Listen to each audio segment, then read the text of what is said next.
Hello, hello. Hope everyone is having a wonderful day, a wonderful week so far. Today, we are going to discuss the fundamental difference or the fundamental differences between conservatives and liberals. Now, there's a lot that we could discuss in relation to this, but I want to kind of go down to the basics because this summer, what I'm trying to do is to kind of peel back the layers a little bit, get out of the 24-minute news cycle that we are all so caught up in and say, okay, what is underneath all of this? What are the issues and the topics that transcend all of this to help us get a better framework from which we can kind of analyze the problems that we're facing or the disagreements that we have? So I want to talk about the differences between conservatives and liberals from kind of, I don't want to say it's a heart level, I guess just as I've already said, a basic level. If you listen to this podcast, if you watch the news, it might seem like the biggest difference between conservatives and liberals is whether or not we like Donald Trump or whether or not we believe that there are 26 genders or just 2 genders or whether or not we believe in abortion. And all of those are big disagreements that we have, and they do kind of dominate what we talk about, but they're really not the heart of our differences. It's true that these are the disagreements that we have today, but they stem from more fundamental disagreements that really go back, all the way to when conservatives and liberals were first birthed onto the world scene.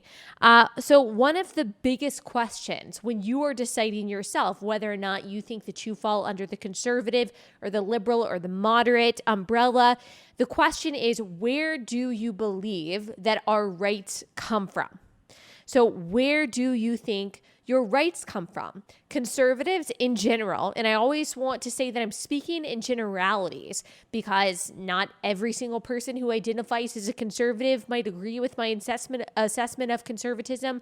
Same thing with the liberal side. But in general, conservatives believe that your rights come from God. Your rights come from a creator. Your rights come from some kind of transcendent power. Liberals in general believe that your rights come not from God, but from the government, where the government has the power to give rights. Even if a liberal does believe that rights come from God, they believe that the government still has the power to give and to take away rights. Conservatives do not believe that. They believe essentially that the government has the power to recognize particular rights. And we'll talk about what that really means. So these are really the only 2 options, whether you believe that your rights come from God or whether they believe that they come from government. Now, some people are going to push back on that and say, no, I just believe that we have rights. I don't believe in God. I just believe that they're just there. And I also don't believe that they come from government. They're just there. They're just here. But that doesn't actually make very much sense. If you don't believe that your rights come from an authority, why do you call them rights? What are rights? What right do you have to rights if no kind of authority gave them to you? Why do you believe that you have a right to anything? The existence of rights, something that you are entitled to, something that you should be given or should be recognized or should be protected, necessitates the acknowledgement of the existence of some kind of authority. Otherwise, we live in this just completely subjective society where no one agrees to play by the same rules. We have no basis for saying that we have rights. No, we have no basis for laws, and we have total anarchy because you don't have a right to your own body. You don't have a right to your own property. You don't have any kind of right to life because who says that you do? Both conservatives and liberals believe that human beings have rights. We both agree on that. We both believe that humans are entitled to certain things.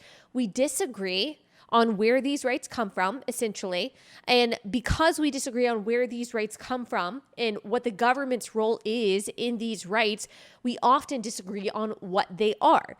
Conservatives believe that rights are inherent, that they are, as the Declaration of Independence says, they are endowed to us by our Creator, and among them are life, liberty, and the pursuit of happiness, also known as property. So endowed by our Creator. These 4 words are really important to conservatives.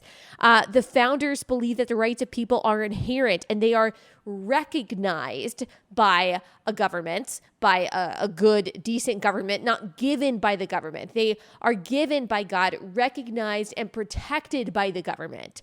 Thomas Paine wrote in Common Sense, "But where, says some, is the King of America? I'll tell you, friend, he reigns above and doth not make havoc of mankind like the royal brute of Britain."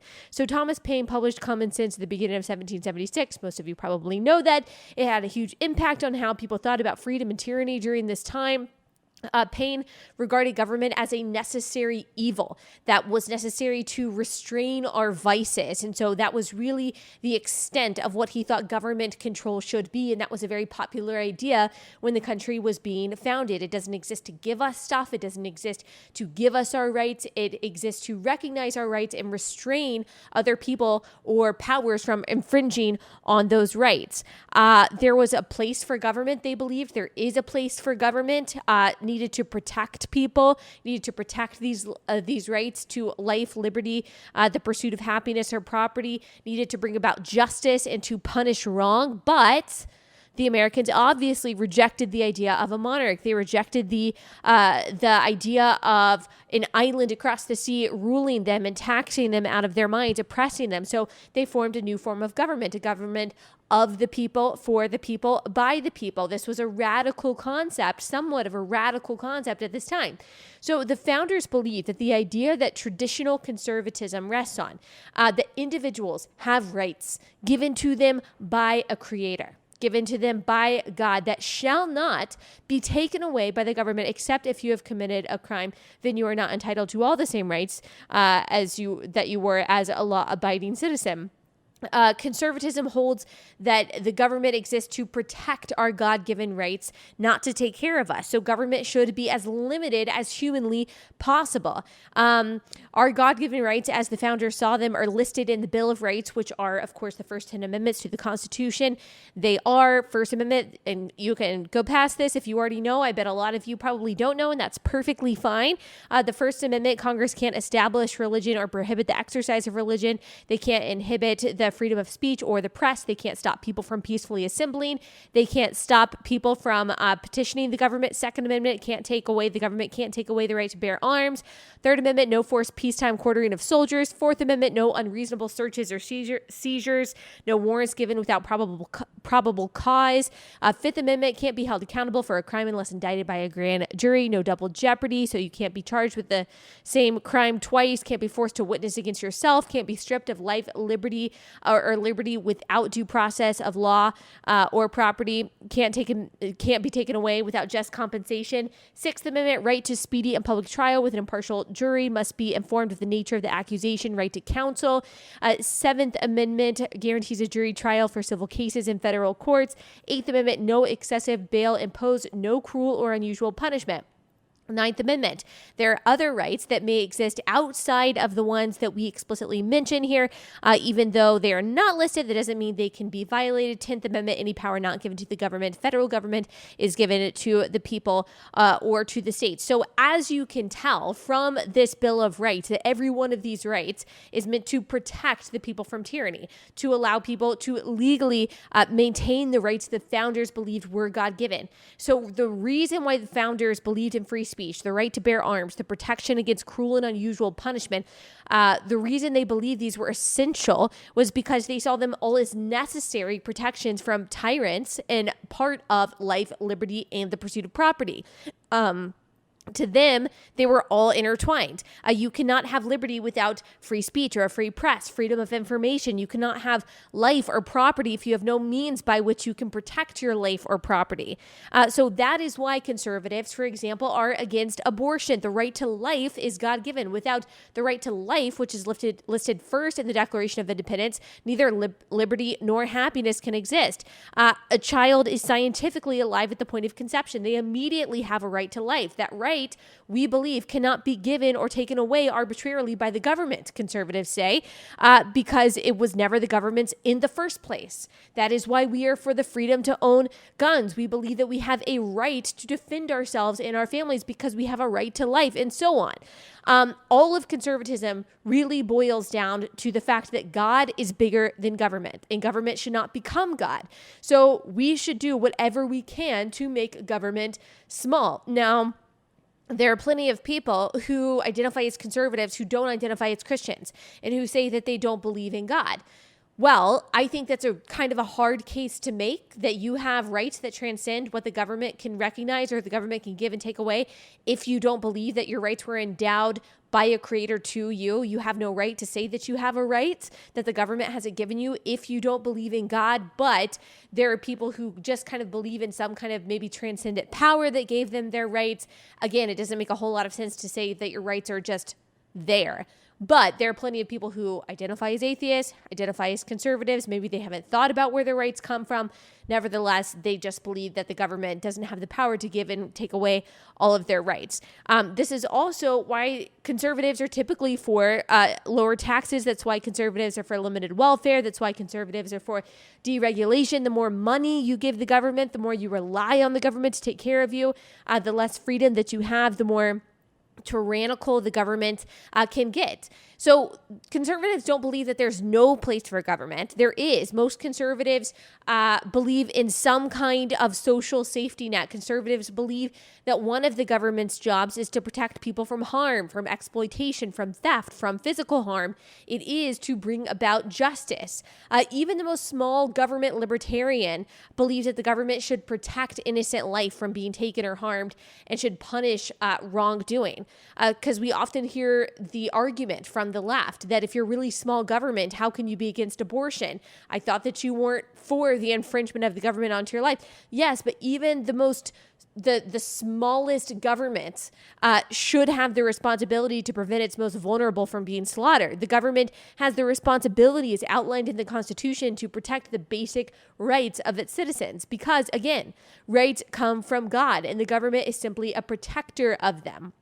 So conservatives' emphasis on law and order also leads them to advocate for a strong border policy. We have an emphasis on law and order because we believe that the government's job is to protect our rights, to protect life and liberty. So that means that we advocate for things like a strong border policy. We believe in sovereignty. We have a low tolerance for lawlessness and anarchy. In general, we believe in the value of citizenship. We believe in our nation's sovereignty, of personal responsibility, of morality that leads people to a right way of doing things. That's also why many conservatives believe in a strong foreign policy. A lot of people believe that freedom everywhere helps freedom here, protects freedom here. Tyranny anywhere poses the threat of tyranny here. Not every conservative believes that. Of course, libertarians and conservatives with a libertarian leaning basically believe that we shouldn't be involved abroad. And they also have conservative reasoning in that because it costs Americans money. It limits us from being able to take care of the problems here. So there are two different sides on that are both conservative. Conservatives believe in the value and the potential of the individual. They are typically advocates of this kind of like up by your bootstraps philosophy or mentality that you can do anything in this country. That's what makes America so beautiful. You can do anything here that you set your mind to. That doesn't mean you won't have obstacles. That doesn't mean that that prejudice doesn't exist. That doesn't mean that things are sometimes going to be unfair or really hard. But if you do work hard, you can do anything that you want. Conservatives are believers in hard work and the necessity and the dignity of work. It is this self-reliance that, again, protects people, conservatives believe, from depending on the government. And we believe, again, that a bloated government leads to tyranny. That is also why conservatives believe in capitalism and the free market and supply and demand. Don't believe in the government setting a minimum wage or offering universal basic income. It's also why a lot of conservatives don't give a whole lot of credence to things like systemic racism. Not all conservatives, but it's why a lot of conservatives don't.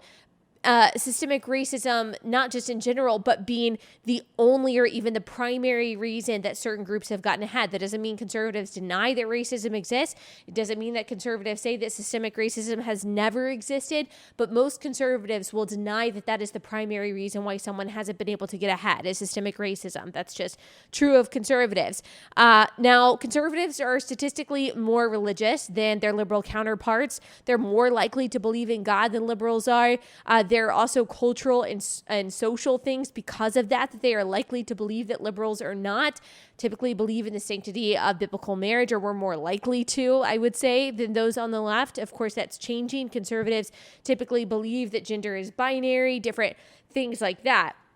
Now, this is all fundamentally, theoretically, ideally what conservatism is. That doesn't necessarily reflect, like I said in the beginning, today's Republican Party.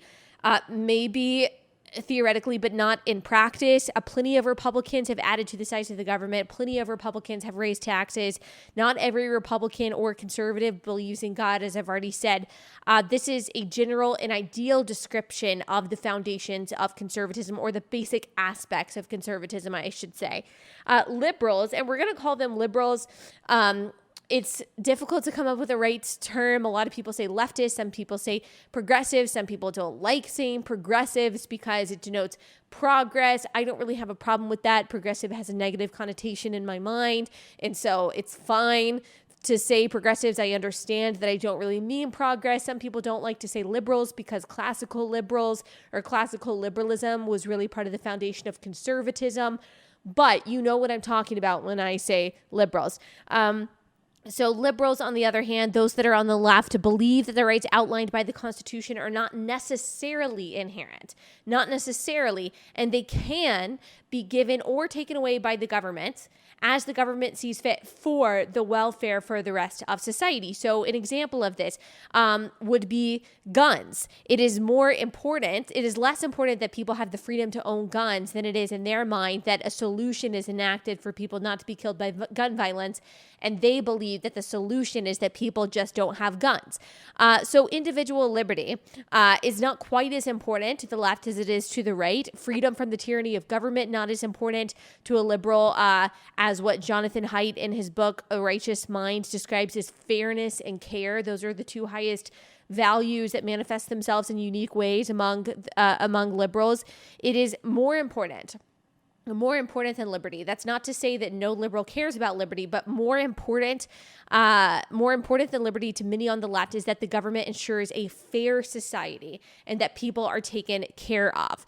The liberal idea of fairness, especially today, is typically described as equal outcome rather than equal opportunity. So this is why you will hear liberals talk about wealth inequality. They don't talk about work inequality. They talk about wealth inequality, that those at the top have so much more than those at the bottom, and they believe that there is a corrupt system that is systemically holding the people at the bottom down. Liberals believe that the government has the responsibility to step in and to do something about that. Liberals typically attribute inequality to oppression rather than choices because they see oppression as a limit to people's happiness and well-being. They believe it is the responsibility of bureaucrats to fix it, even if that means limiting the freedom or the rights of someone else. So another example of this would be Jack Phillips, the Colorado cake baker, who refused to bake a wedding cake for a gay couple. Not just any cake, but a wedding cake. Now, this is a guy who also doesn't bake Halloween cakes. Like, he's a very religious person. He didn't want to bake a wedding cake for a gay couple. The gay couple sued him. Colorado agreed with the gay couple, but then the Supreme Court ruled in favor of Jack Phillips. There's more to the story of the ruling, but we'll stop there for now. The left said in response to this, no, sorry. You can't discriminate against gay people for any reason. This is a marginalized group. The right said, this is the First Amendment. Like, he has a freedom to practice his religion however he wants to. Plus, you could say that his cake baking is artistry. It's an artistic rendering, and so it should be also covered under the realm of the First Amendment protection of free speech. So the left in general believes that the government should have the power to give and to take away that freedom as it benefits those who they see as being harmed. That is why most on the left, like I said, are okay with kind of limiting or doing away with the Second Amendment as well. Ideally, most liberals would like for everything to be on an even playing field. They would like everything to be equal, that no disparities would exist. Because like I said, they see any disparity as sexism, as racism, rather than just as choices. We see this when they talk about the gender wage gap, that the average woman makes 79 cents to every dollar that the average man makes. Of course, that number, that ratio has nothing to do with any factors contributing to that. So it doesn't have to do with job title, doesn't have to do with education, doesn't have to do with experience. That's just the average woman compared to the average man. But when you look at it, when all factors are contributed, are considered, are factored in, there is no actual wage gap between men and women. And yet they look at any difference between men and women as sexism, rather than maybe a lot of women just choose to stay home because that's their natural inclination. And they don't want to work as many hours as a lot of men do, just average. They don't want to consider that because in their mind, it has to do with discrimination rather than just choices. And that is why they advocate for laws that protect and even uplift who they see as marginalized groups. That's why they advocate for things like affirmative action. They really see things as a hierarchy of oppression with kind of like wealthy Christian white people at the top and then everyone else being trampled in one way or another. So in order to make things fair, in order to care for people, the two things that they really believe are important, they believe that those traditionally who are privileged or who are traditionally in power have to be taken down a notch, and those traditionally underprivileged and not in power need to be lifted up. And all of this should be by the government. And so they say healthcare for all is a right. Free college is a right because the government defines these as our rights, and this is fair and this takes care of people. Now, the other side of the equation, of course, is that this costs people a lot of money, but they are more willing to take away the freedom of some people, for example, to choose their own healthcare plan in favor of caring for people who don't have healthcare. Conservatives would say no one has a right to my money. That's not what the Bill of Rights says. The Bill of Rights is to protect people from too much government, not ensure more government. So conservatives would also say it's not systemic oppression that mostly keeps people down. They would say, like we've already established, it's choices, and the government pushing some people down to lift some people up is in itself unfair. It doesn't guarantee equal outcomes. Conservatives, for the most part, know that there's no such thing as equal outcomes. There's no such thing as a fully even playing field. We don't believe that there's ever going to be completely equal outcomes on this side of heaven, because that's just never going to be the case. As Thomas Sowell said, I think he said, geography is not egalitarian. So where people live matters. People's gender matters. The kind of family that you're born into matters. Your IQ level matters. The choices that you make matter. There's no way to eliminate all of those factors to make things equal. So conservatives would say, yes, we should try our best to create a country in which we are all playing by the same rules and where justice is evenly distributed. That's what I believe. Justice should be evenly distributed. But we cannot guarantee equal outcomes by pushing some people down in favor of lifting other people up. There will always be winners. There will always be losers, even in a socialist society. Liberals would rather have equal, and I say, what's a better word to say this that doesn't sound so negative? Equal, middleness. I really want to say mediocrity. That's what I'm trying to say. They would rather have equal mediocrity than having huge disparities between the wealthy and the poor. And I think that they would probably openly admit that.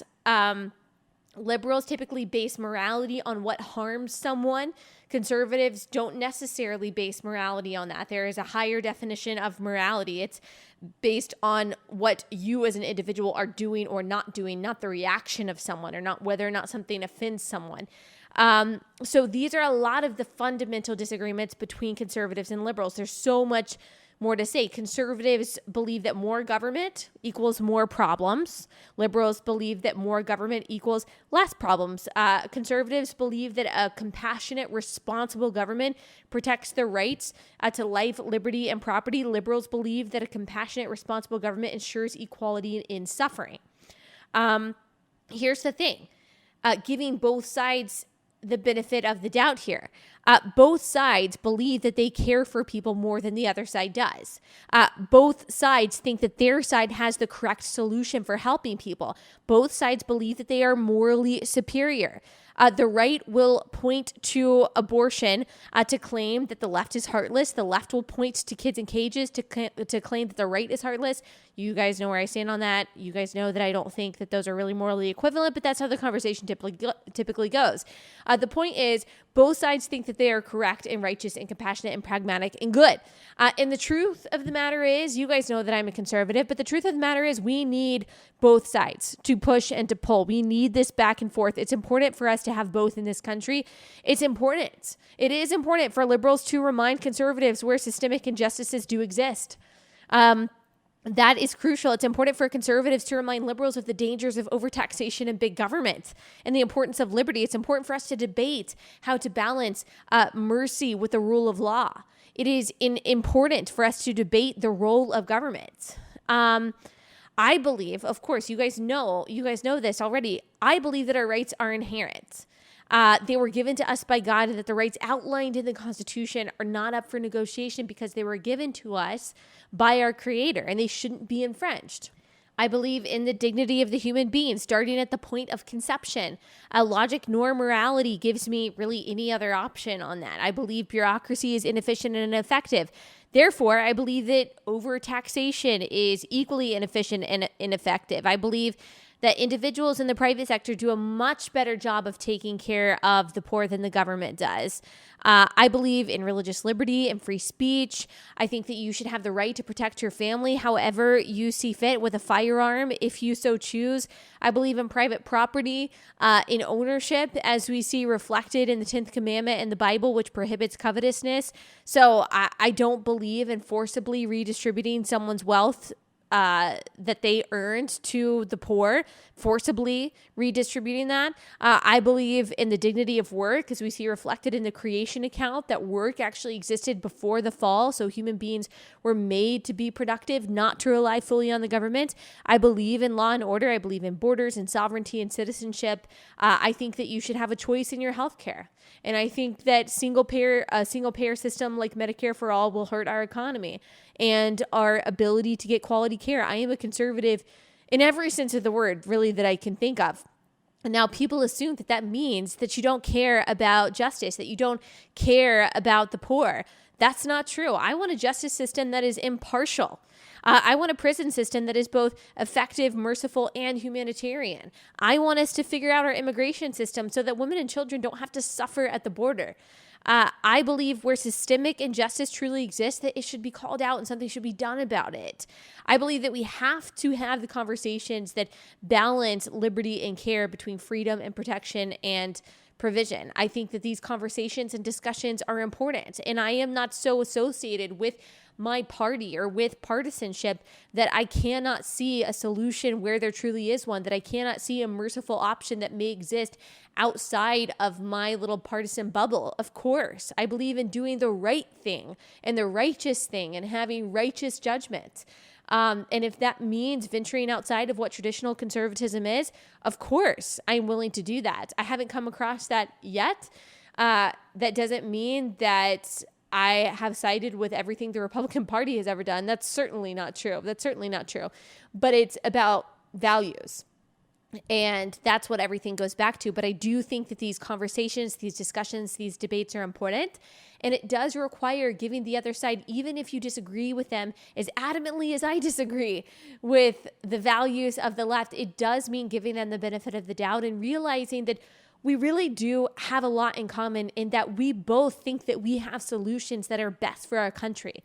We both want to put our country on the right track and to move our country forward in a good way. Now, a lot of people on the left think that that means that we need to look more like Europe. I don't believe that at all. We have some fundamental disagreements about liberty, about morality, about God that are very basic and they're hard to move past. But I understand that most people on the other side are not evil just because of their views, that they don't purposely want to harm people, that they think that they're doing the right thing. And maybe if we can disagree, or maybe if we can agree on some very basic things, we can get to a point to where we talk about what this best solution is. Maybe my mind is open to something. Maybe their mind is open to something. Now, a lot of you have asked me, how do I talk to someone on the other side of the aisle? I have a boyfriend, I have a girlfriend, I have a friend, I have a mom who disagrees with me, and I don't know how to talk to her without her completely shutting down or saying she doesn't want to talk about politics. As a conservative, this is typically a conservative asking me how to talk to their liberal friends. And what I encourage you to do is to be curious. Quite frankly, there's a lot that I don't understand about what the left believes, and I think that a really good way to kind of figure it out and to be able to have productive dialogue is to be curious without being on the defense or without being on the offense either. So just say, why do you believe that? Or what do you think about this? Oh, where did you get that information? In a way that's not, doesn't sound like you're attacking them. Or why do you think that? And maybe that's the only conversation that you have at first. Maybe it doesn't turn into a full-blown argument. Maybe it's not even an exchange. Maybe for a little while, you just ask them why. Why do you believe that? Oh, okay, I've never thought about it like that. And you kind of internalize those things and you make sure that you know what you believe and why you believe what you believe. And maybe that builds a foundation for a good conversation with them. So they know that you're not just trying to attack them. You're not just trying to break them down, but you're really trying to understand. If you are friends with a liberal, if you are friends with anyone who is on the left, or you know someone who's on the left that you want to engage with, realize that their priorities are fairness and care. And your priorities probably are not, or your definitions of fairness and care don't look the same as theirs, because you are also prioritizing liberty very highly. And so just realize that even though you might have some of the same goals and you might have some of the same things that you care about, your priorities and your values and the lens through which you're seeing the world are different. That doesn't mean they're not wrong. They could be very wrong, but their intentions might not be wrong, or their intentions might not be bad. So you can lay a foundation for a healthy conversation that way. So I hope this was helpful. Like I said, we barely scratched the surface. There is so much. Jonathan Haidt wrote this really complex book, I think, called A Righteous Mind, that talks about the different values that conservatives and liberals have. I'm not saying that it is a foolproof philosophy that he has built, but it's helped a lot of people kind of understand where the other side is coming from without completely demonizing them. So I think it's important for us to have that perspective. Not always easy to do when we're talking about everything that's going on in the news, but take a step back and realize that, okay, we probably have a little more in common than we thought. Maybe we're just coming at it from two different perspectives. So, okay, hope you guys have a great day, and I'll see you next time.